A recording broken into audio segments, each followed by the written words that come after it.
This video is all about my experience with the Ooni Karu 16 pizza oven. I also want to share some quick tips on making pizza at home. Ooni makes a variety of pizza ovens. The ovens range in size, type, and price. I own a Karu 16 multi-fuel pizza oven. That is, you can use wood or gas. My pizzas were all cooked using wood. Making pizza in the Ooni is a game changer. The pizzas cook quickly and perfectly. The ovens are so versatile they can be used by professionals as well. I'll link the Ooni website as well as their dough recipe below. As you know, there are countless dough recipes. To make things simple, I used the dough recipe on the Ooni site. I did a double batch of their dough. For flour, I used what I had on hand, which was a mixture of gold medal, better for bread, and a small amount of King Arthur bread flour. I made the dough the day before and did a bulk ferment overnight in the fridge.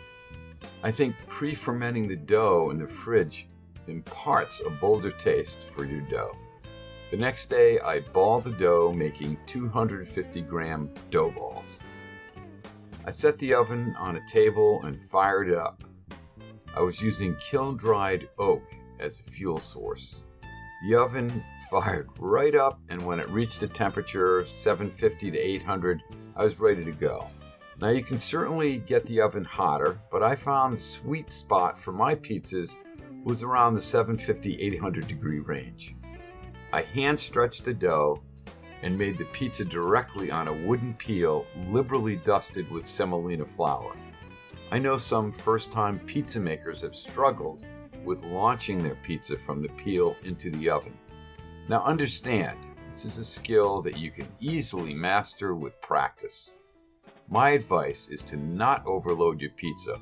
Also, make sure your dough doesn't stick to the peel by giving the handle a quick shake to make sure. All the pizzas used for this pizza adventure were from the Pizza Therapy pizza book, and I'll put a link below this video. I made a pepperoni using Hormel's Cup and Crisp. I've made an Attila using gorgonzola, mozzarella, spinach, and pistachios. I did a basic cheese pizza and an anchovy and tomato. For me, it's all about the crust, and the Ooni did an amazing job of cooking the crust quickly and completely. There's a bit of a learning curve in cooking your pizza, and you must remember to turn your pizza while cooking it so it doesn't overcook in a certain spot. I'll put links below this video on how you can start your own Ooni pizza adventure. Until next time, pizza on earth, goodwill to all.